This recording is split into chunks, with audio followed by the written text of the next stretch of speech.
para encontrar sus raíces en el viejo oriente, en el comienzo de los tiempos, cuando hubo un fuerte que quiso abusar del débil y un débil que no quiso someterse al abuso del fuerte.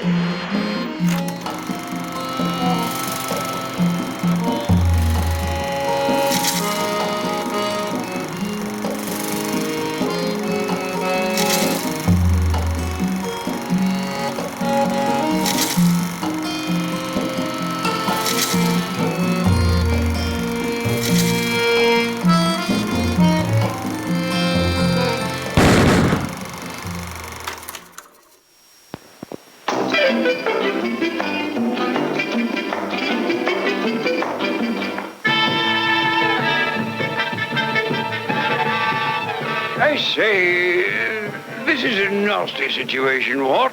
Quite all right, old fellow. Chin up and all that. Carry on.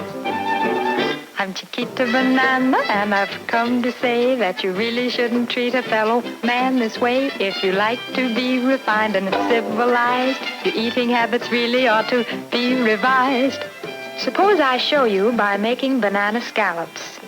Take a yellow banana, or even one tipped with green. Cut the banana in pieces about this size.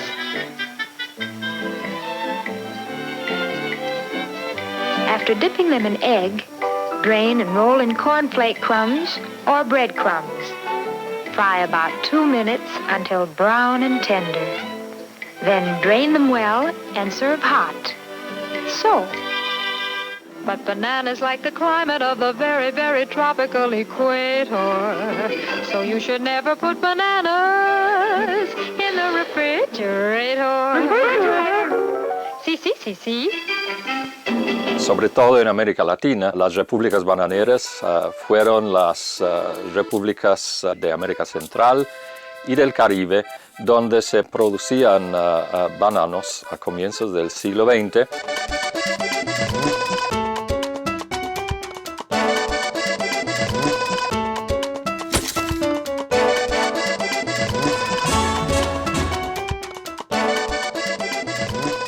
Países de América Latina han sido de alguna forma colonizados por Estados Unidos, no directamente sino a través del imperio comercial. Países como Honduras y Guatemala, que era casi colonias de Estados Unidos y productores del banano. Casi todos esos países llegaron a ser feudos dependientes de la famosa frutera, la United Fruit Company. Entonces Colombia también se vio involucrado en toda esa etapa del imperialismo norteamericano a través precisamente de United Fruit Company.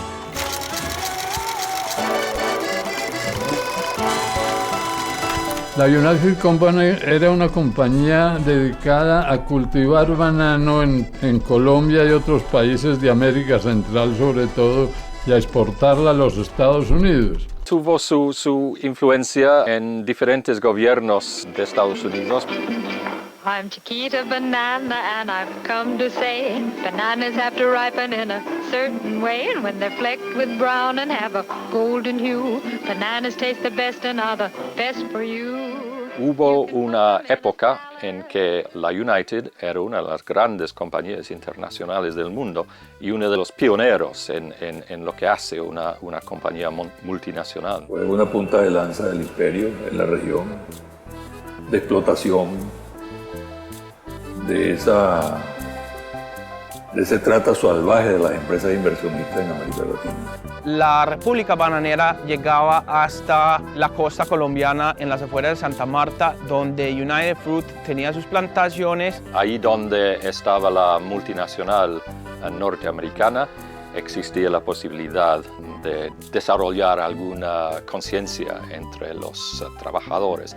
Entonces los sindicatos decidieron que había que enfrentar a la compañía para poder negociar directamente con ellos, y en diciembre del 28 declararon una huelga indefinida y tenían una serie de exigencias. El gobierno colombiano envió tropas a la zona bananera para proteger los intereses de la frutera y para suprimir a los trabajadores.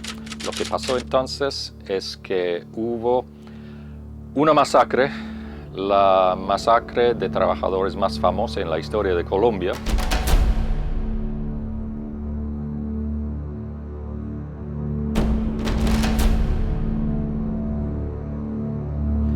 Y doblemente, triplemente famosa ahora porque esa masacre sale en la novela 100 años de soledad de García Márquez, donde realmente se podría decir que es el clímax del libro.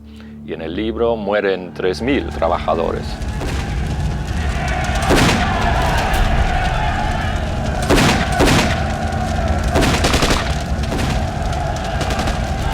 Fue una reacción típicamente imperial a una protesta de carácter obrero, de reivindicación, una protesta planteada pacíficamente, que tuvo una respuesta pues, criminal y que marcó mucho a la política colombiana.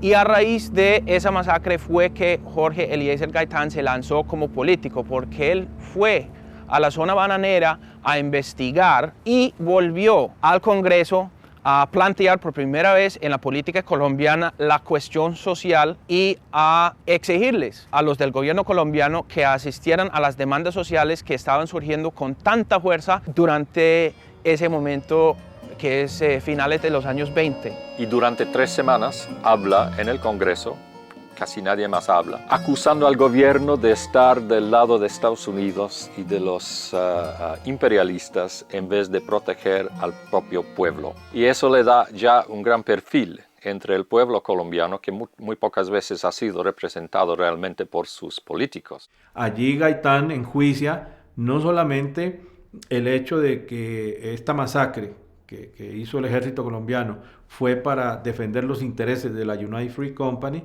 sino al mismo tiempo planteaba de que este tema se relacionaba estrechamente no solamente con la soberanía nacional. Así que yo creo que Gaitán era muy consciente de la necesidad de esa reforma agraria, cuánto se hubiera ahorrado a este país de sangre, de confrontación, de violencia, si en aquella época se hubiera hecho la reforma agraria. Entonces después hubo muchos problemas y finalmente la frutera, que tenía muchas otras opciones en América Central, se fue de Colombia.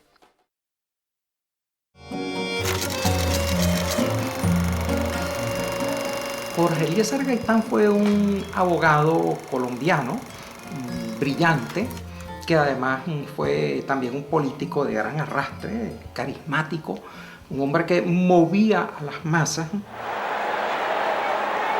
Por primera vez el pueblo encontró un representante que incluso desde el punto de vista de la fisonomía se identificase con él. Antes que un político, fue un soñador y un científico social que quiso interpretar el sentir de toda una masa que tenía un origen mestizo. Entonces Gaitán, a pesar de su pobreza, se educó y se fue incluso para estudiar la criminología y el derecho penal en Italia. Vino de las clases populares, era una de las muy pocas personas que llegó a educarse, se hizo abogado en los años 20, después consigue una especie de apoyo para ir a Italia, donde se doctora.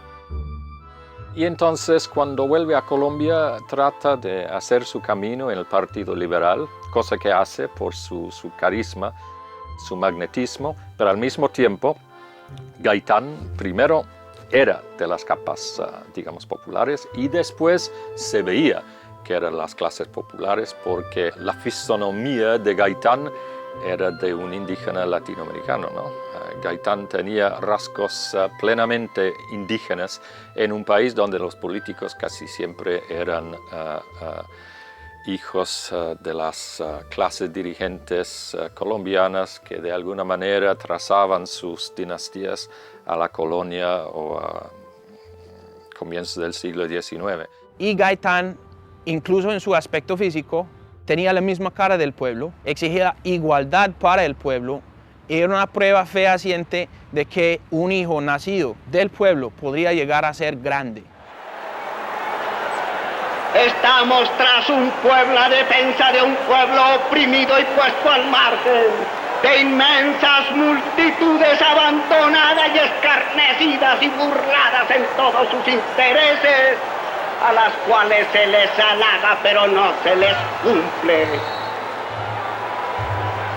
Gaitán era una persona que siempre habló defendiendo la raza latinoamericana en contra de los prejuicios, de la idea de que era una raza viciosa, mestiza, inferior, etc., diciendo que al contrario, los latinoamericanos deberían enorgullecerse de su raza, de sus orígenes, de su carácter. Es un hombre que llegó a ser alcalde de Bogotá, que fue ministro de Educación, que fue el político más popular en toda la historia del país y sin embargo nunca lo dejaron llegar al Jockey Club de Bogotá. Nunca pudo ser miembro ni entrar en ese recinto. Colombia necesita profunda reforma, una reforma agraria, una reforma en la educación. Gaitán estaba ya llevando además esas ideas esencialmente formales a la idea de un contenido social. Intentar suavizar o ir eliminando algunos de los privilegios más enojosos que tenían las élites del poder. La idea de Gaitán era que el pueblo colombiano era muy superior a sus dirigentes, ¿no? Y esa idea no era comunista, no era fascista, pero una idea peligrosísima en un país como Colombia, donde básicamente hay un establishment de 2 siglos que controla lo que pasa en el país. A los acordes de un vals, el doctor Ospina Pérez y su señora inician el baile.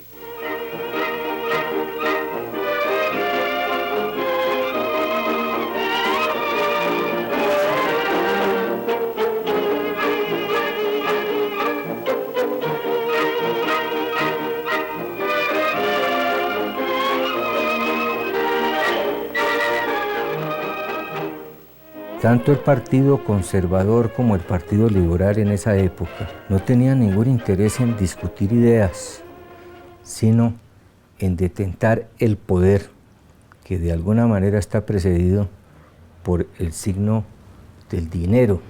Fue considerado por el pueblo como una especie de tribuna. Tenían por primera vez un aliado que tenía la valentía y el coraje de enfrentarse con la élite. Para ellos la política se expresa en el sentido de que hay una chusma sin clase, una plebe irresponsable e incapaz que deben ser puestos al margen de la vida pública para que no intranquilicen a los estadistas.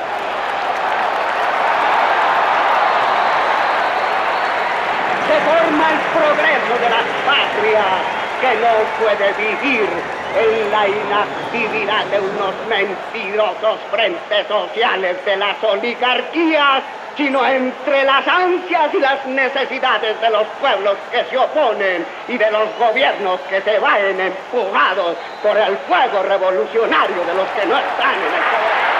Cuando se convierte en un canal claro de comunicación, descubre el pueblo que ese individuo empieza a pensar como él. Y el otro aspecto que me parece muy simbólico y muy representativo de Gaitán tenía que ver con 2 cualidades que se le reconocen a los bogotanos, y es el conocimiento y el manejo del idioma y de las leyes. Este es un país de leyes y un país de letras, y Gaitán tenía esas 2 grandes cualidades. Era un hombre de una fluidez de palabra impresionante, que arrancaba ovaciones de las masas. El que forma en este movimiento tiene que tener cualidades especiales de lucha, de ideal y de batalla.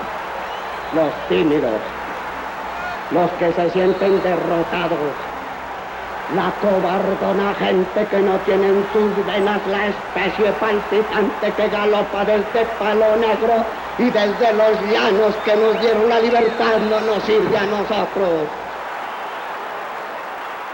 Para esa época no existía el desarrollo que hoy en día tienen los medios de comunicación. Yo creo que fue el primer político de la región que tuvo un sentido muy desarrollado de la comunicación. Él comienza a sacar la palabra a la calle. conectar el verbo con el pueblo.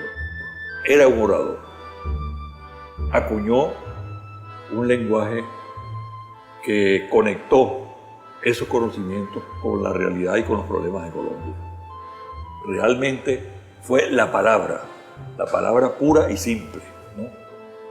Motorizada por un temperamento, por un hombre de una gran fe en su credo político. Acuérdense ustedes de la famosa marcha por la paz, ¿no? Que hizo Gaitán, una marcha del silencio majestuosa, imponente, muy grande, en la cual la gente que participó, miles de manifestantes fue en silencio, como una muestra de rechazo a la violencia, a esa pugnacidad, a esa polarización que se estaba dando desde las alturas del poder. Logró reunir 50.000 personas, que piensen ustedes, para el año 1948 en ciudades como Bogotá. Era una muchedumbre impresionante. Gaitán, siendo liberal, decía que el hambre no tenía color político, no era liberal, conservadora, ni comunista, ni socialista, y que por tanto sectores de todos los partidos interesados en ese cambio debían concurrir a ese proceso de transformación política y social. La paz en la boca de Gaitán se convertía en un poderoso instrumento que hacía temblar a la oligarquía. Si hoy colocáramos un discurso de Gaitán sobre estos temas de la paz, de la guerra, de la confrontación, tendrían mucha actualidad. Cuando Gaitán planteaba la paz, era la paz con democracia, con justicia social. Cuando él decía hay que hacer la paz porque el hambre es la que genera la violencia. Acompañado por algunos de sus amigos, el doctor Gaitán presencia el maravilloso desfile. Avenidas y plazas, atestadas de gentes que comparten el entusiasmo de los choferes, ven desfilar en perfecto orden los cientos de vehículos que invaden prácticamente la ciudad, engalanados con carteles alusivos y con la efigie del gran candidato del pueblo.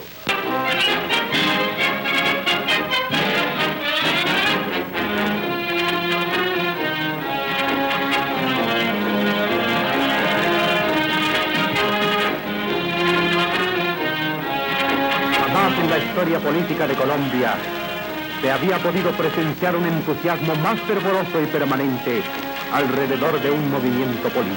Gaitán era indomable, se movía de acuerdo no solamente a unas necesidades que había en el país, sino a unos vientos que se respiraban democráticos en el continente en favor de cambios, y eso de alguna manera lo interpretó Gaitán, y por eso él no se planteaba un gobierno liberal solo, él planteaba un gobierno muy plural, muy de frente único, digamos, para la época, y eso no le gustó a estos señores, por supuesto. Eso para ellos era un problema, era una dificultad. Por la restauración moral y democrática de Colombia, a la carga. Por el derrumbamiento de la oligarquía, a la carga. Por el triunfo del pueblo, a la carga. Cuando él intenta desarrollar un movimiento político que apuntaba a rapar de las manos de la plutocracia el poder, se empieza a diseñar de alguna manera un sistema para eliminarlo del contexto sociopolítico del país. Es decir, mientras él estaba jugando de una manera intachable con las cartas de la legalidad, con las cartas de las vías constitucionales del voto, la oligarquía manejaba la baraja del asesinato. Y entonces es un juego desigual en el cual Gaitán lamentablemente no podía ganar, y nadie podía ganar, porque ese fue el inicio de 60 terribles años de violencia en Colombia, cuyo fin todavía no se vislumbra.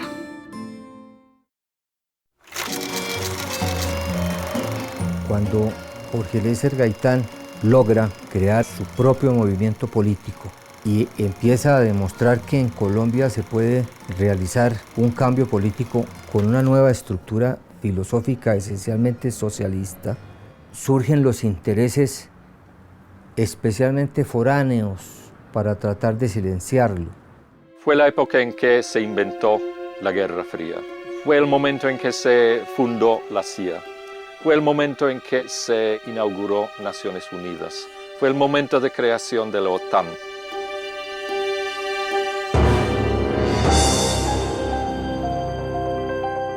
La organización del mundo de la posguerra, el mundo de la Guerra Fría, se estaba instituyendo en aquella época. Fue un momento extraordinario.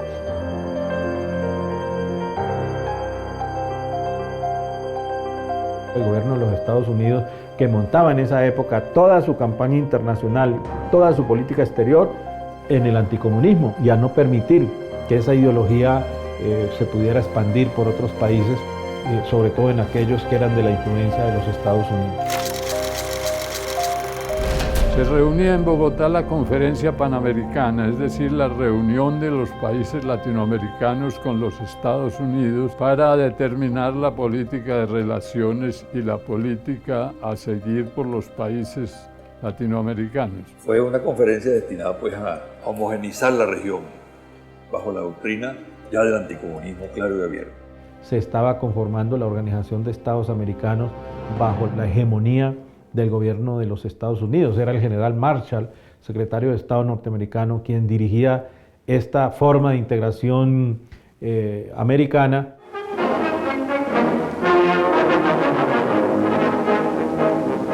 La novena Conferencia Internacional Americana celebrada en Bogotá termina felizmente sus reuniones y el presidente de la delegación venezolana, señor Rómulo Betancourt, es comisionado para pronunciar las palabras de clausura.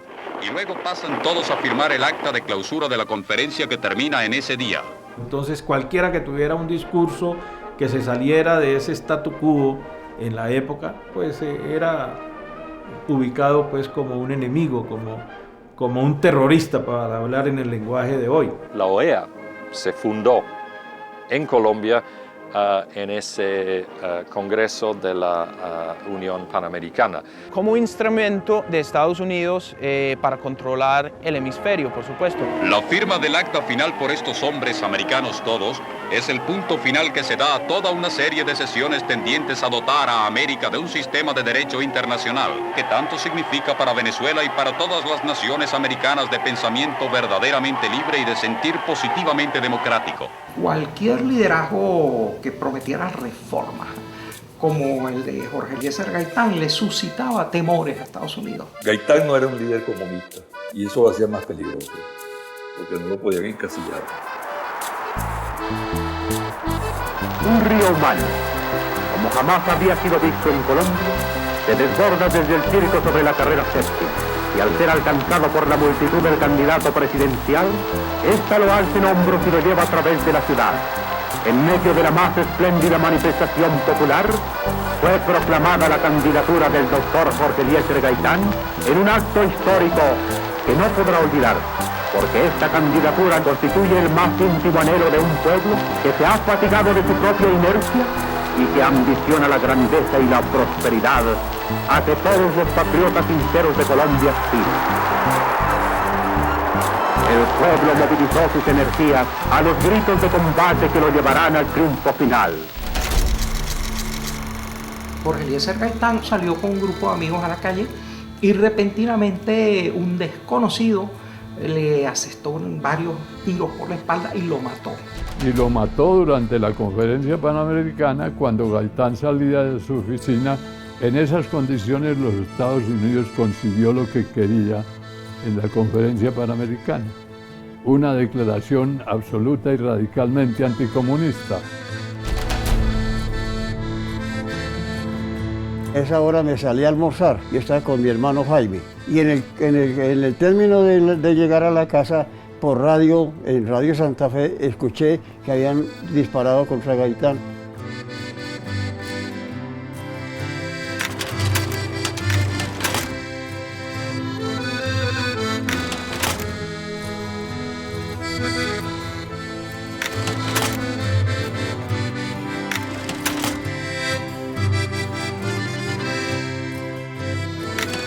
El señor Roa Sierra le hizo 2 o 3 disparos y recibió los tiros por la espalda y ahí mismo cayó en la carrera séptima frente a la oficina de él. Habían llevado al doctor Gaitán en la clínica nueva en la calle 12 con carrera tercera. Y allá me fui y tomé las fotos del doctor Gaitán.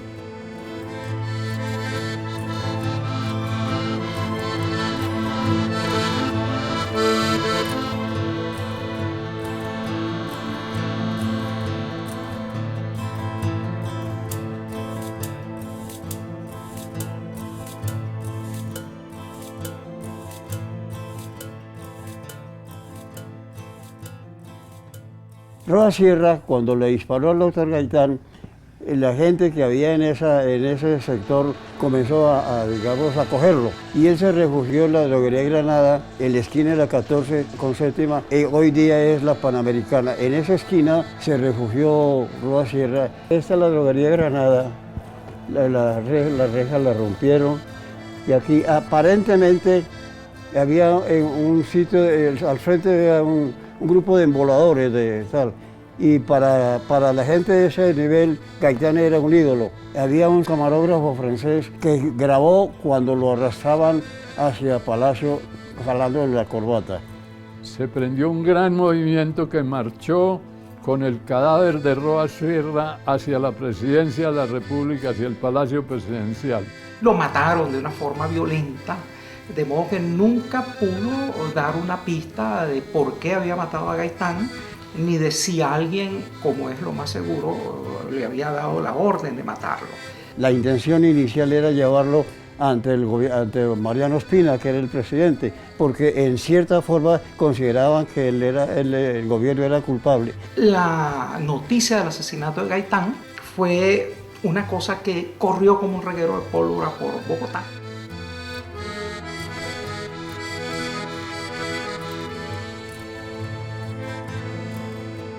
En la calle 14, bajando mano izquierda, estaba la ferretería del Río. Y ahí rompieron las rejas, la muchedumbre, y cada quien sacó un machete, un martillo, una herramienta de hierro. Esa es la foto la primera foto que tomé el 9 de abril, en la ferretería del Río, que quedaba en la calle 14, bajo la séptima. El asesinato de Gaitán desató una reacción violenta en todo el país. Se levantó todo el mundo. Hubo en Bogotá 3 días de fuego, de metralla, de una gran sublevación popular.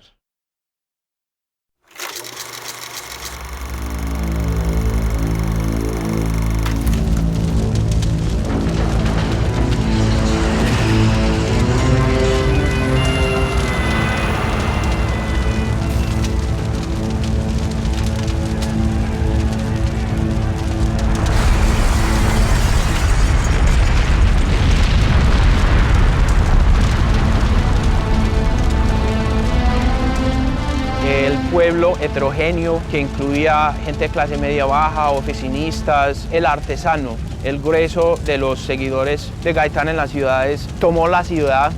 Presidencial desde la esquina del Capitolio Artesano es apenas uno de los hechos de aquella fecha nefasta activada para provocar. El presidente reaccionó enviando las tropas a que restablecieran el orden a sangre y fuego. El resultado de eso fue que en pocas horas el centro de Bogotá estaba en llamas. Hubo una mortandad colosal.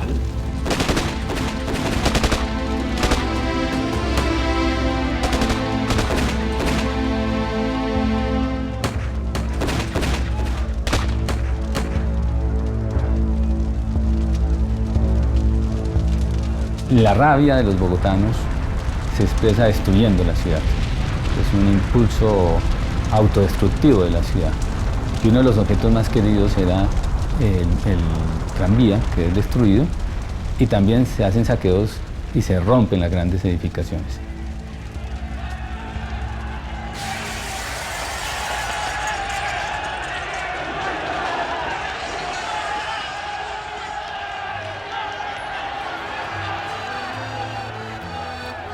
Se calcula que hubo 2.000 o 3.000 muertos. Bogotá, que estaba incendiada desde la Plaza de Bolívar hasta la calle 20 en llamas. Aquello fue pues una hecatombe terrible.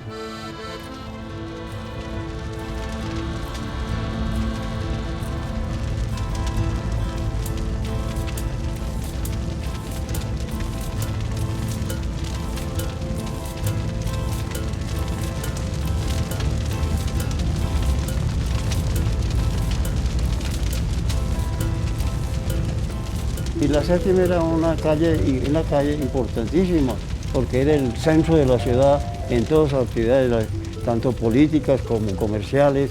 De manera pues que al otro día yo me fui a tomar fotos de las ruinas.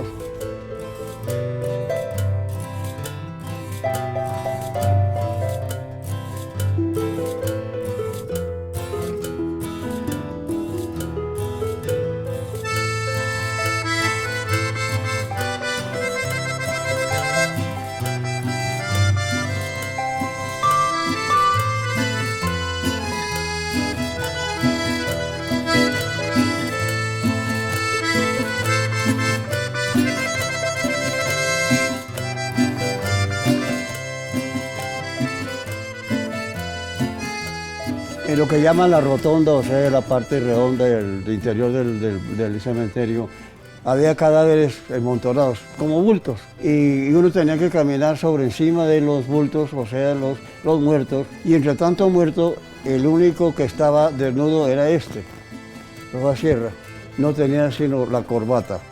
Y le tomaron las huellas al cadáver y las confrontaron con las que tenían de la policía, y comprobaron que ese señor había sido Rojas Sierra el causante del problema. Demostraron a través de la acción directa su rabia y su furia por la muerte de su líder, que ofrecía la única posibilidad en ese entonces para el progreso de los movimientos sociales en Colombia. 11 días después de este trágico suceso, las gentes comienzan a agruparse en el Parque Nacional de Bogotá para dar la despedida final al caudillo. Esta misma multitud había desfilado silenciosamente y con muestra de sincero dolor, más de 100.000 personas se congregaron para la que todos consideran la más impresionante manifestación de duelo colectivo en la historia de Colombia durante este siglo.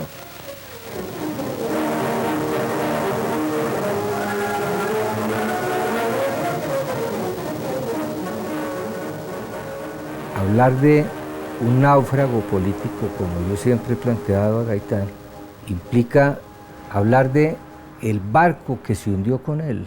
La nave que se hundió con Gaitán estaba constituida por un pueblo que nunca había tenido la oportunidad de que alguien lo escuchara.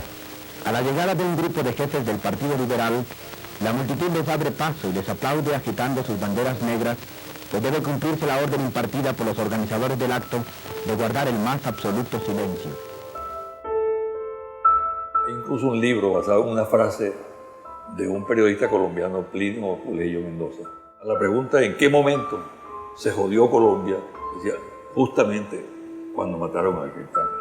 Lo que vino después del asesinato de Gaitán, la violencia, fue una verdadera tragedia para el movimiento popular en Colombia y los seguidores de Gaitán. Y los conservadores dijeron, bueno, ya que hemos impuesto a sangre y fuego esta especie de orden de los sepulcros, vamos a completar la tarea, liquidando de una vez las cabezas visibles del Partido Liberal, para que nadie más se atreva a proponer cambios radicales o reformas radicales. Y allí empezó una violencia de ambos lados que rápidamente llevó a la insurrección rural y que en última instancia no ha cesado todavía hoy, 60 años después.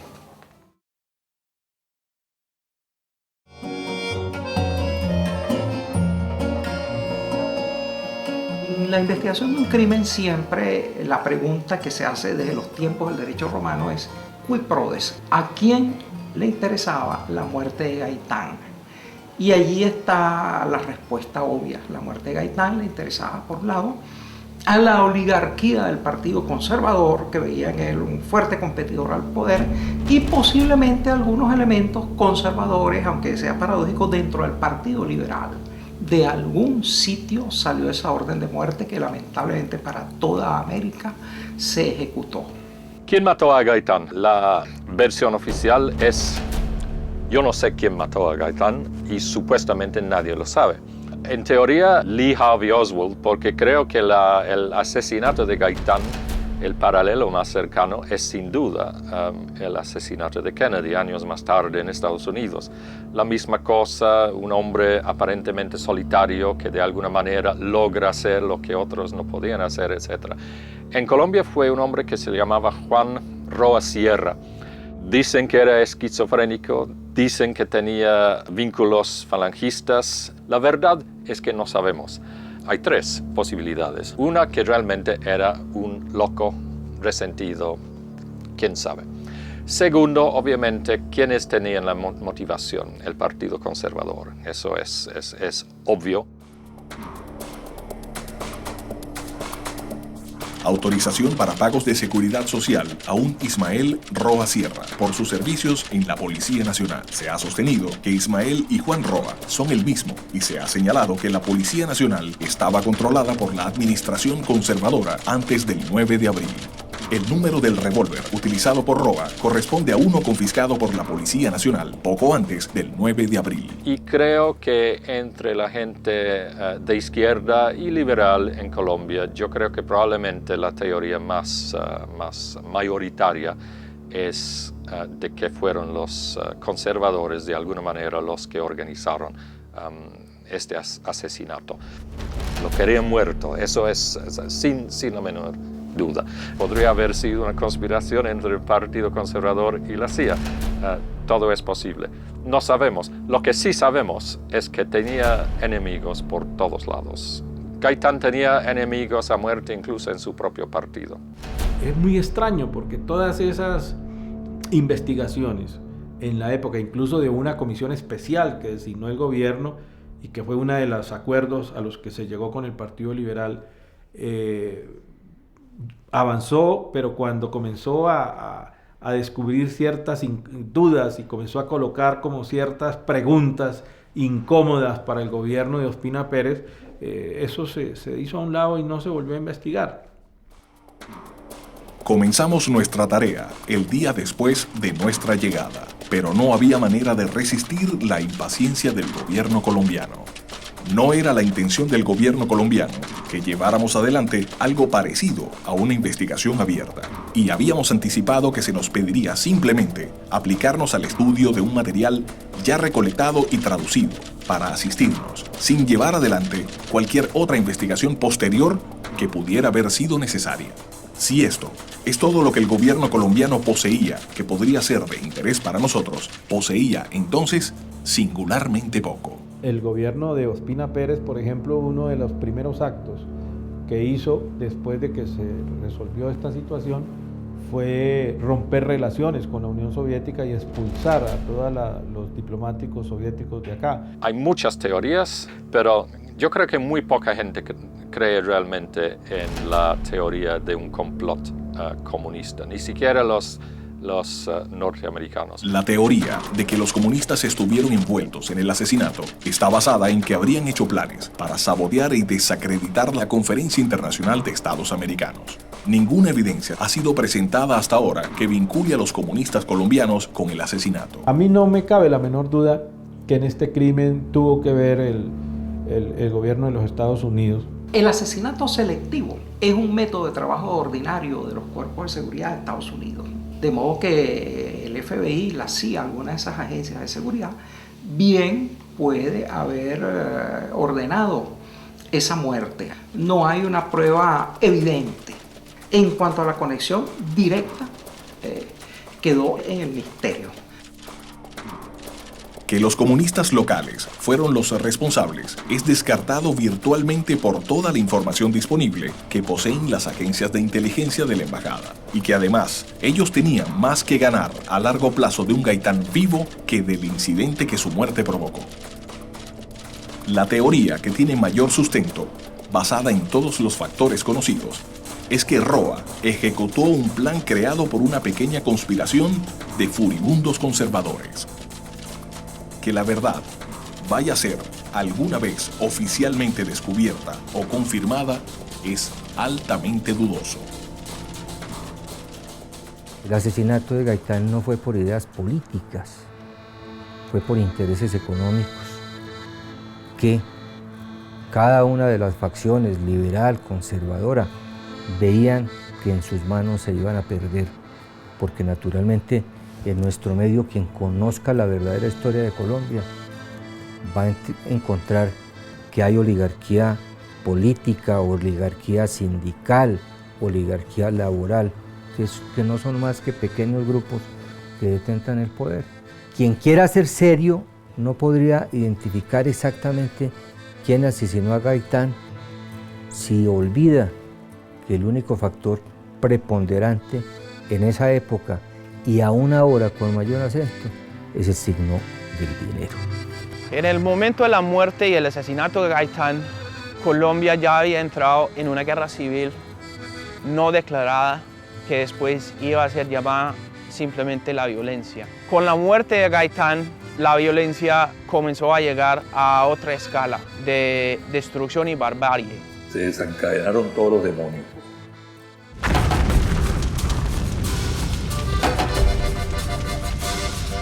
Toda la carga de explotación, de miseria del pueblo colombiano, que venía de mucho antes y que se expresaba en masacres como la de La Bananera, eclosionaron justamente con motivo del asesinato. Yo creo que no ha habido un crimen en América Latina que haya tenido el mismo impacto que el asesinato de Gaitán. La repercusión emocional, política, social, ¿no?, estremeció realmente América Latina. En ese momento y casi inmediatamente se arranca una oleada de dictaduras en América Latina. No es imposible pensar que haya tenido el asesinato de Gaitán un papel dentro de esa política de derechización violenta de América Latina. A Rómulo Gallegos lo deponen militares en Venezuela, a Perón también una camarilla militar de derecha, siendo él el presidente electo, lo depone y lo envía a un larguísimo exilio. El destino de Getúlio Vargas también es completamente trágico. Entonces, en alguna forma esos grandes liderazgos replican en grande lo que fue la promesa de Gaitán. A él lo asesinaron individualmente y a los otros les asesinaron sus proyectos políticos a través de la fuerza. Ubicó a estos pueblos frente al drama de que los factores de poder, la derecha, el imperio, son capaces de llegar hasta el crimen.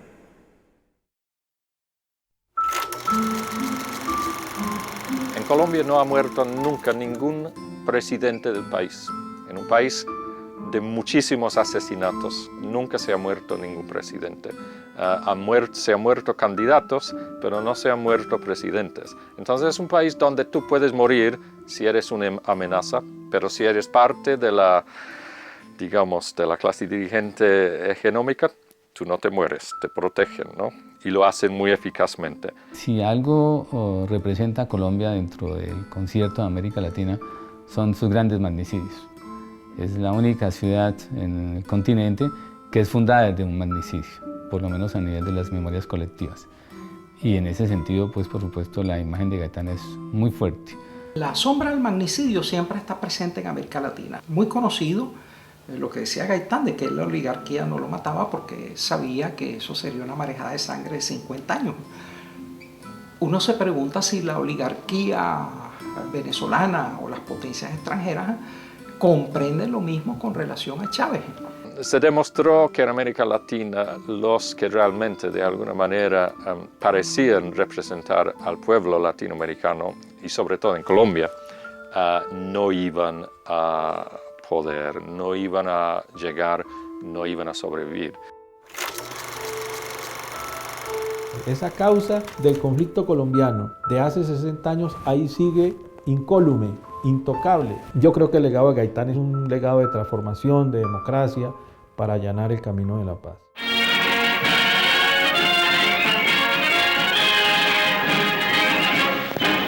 El pueblo de Colombia, en uno de los más formidables movimientos democráticos de su historia, se apresta a proclamar la candidatura presidencial del doctor Jorge Eliezer Gaitán. El legado en los países vecinos sí es muy importante. Una de las personas que ha entendido el legado de Jorge Eliezer Gaitán es el señor presidente de la República de Venezuela, quien se ha preocupado por leer a fondo quién era Jorge Eliezer Gaitán, y de esa manera ha llegado a un ideal bolivariano que ya Gaitán vislumbraba.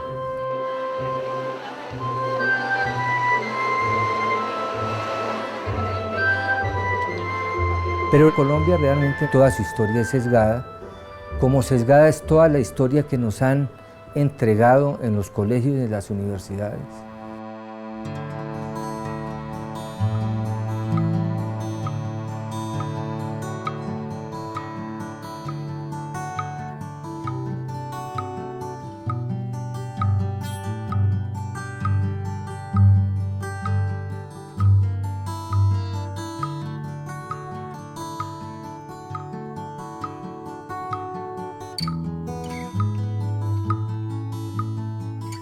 Gaitán representa la ciudad centro, el centro de Bogotá. En realidad es un símbolo y es un símbolo bogotano.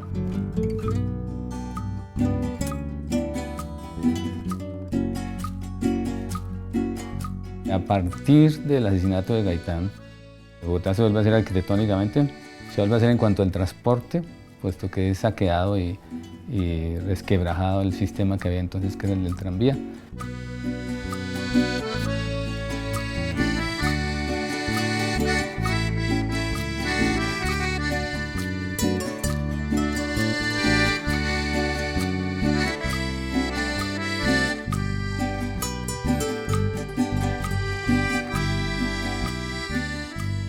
El hecho de que se haya cambiado la orientación de la ciudad, eso es muy fuerte.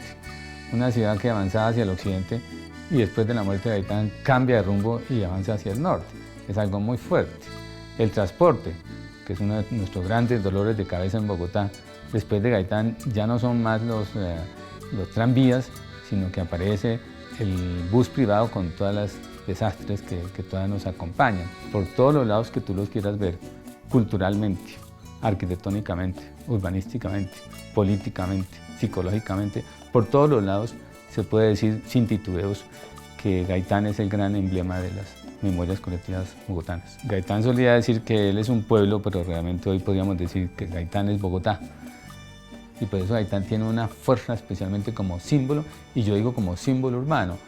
Gaitán es un mito fundador. Bogotá nace con Gaitán.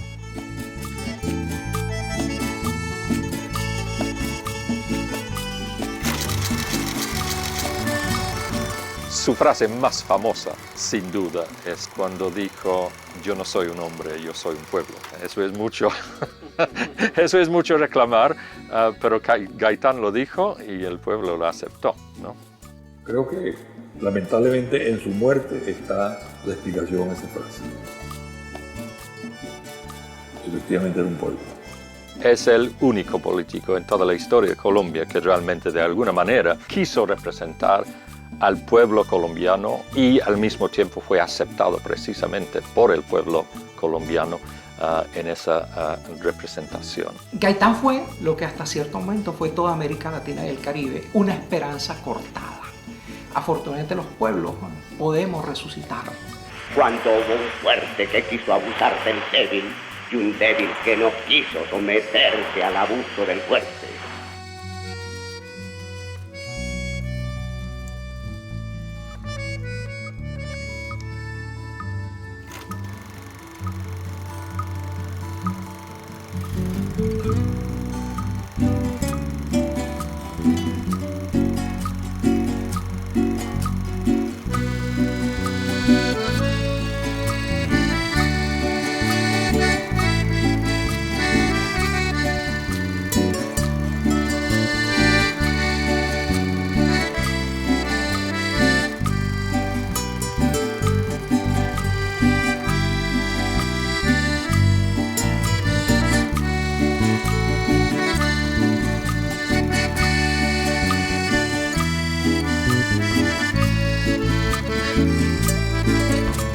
Thank you.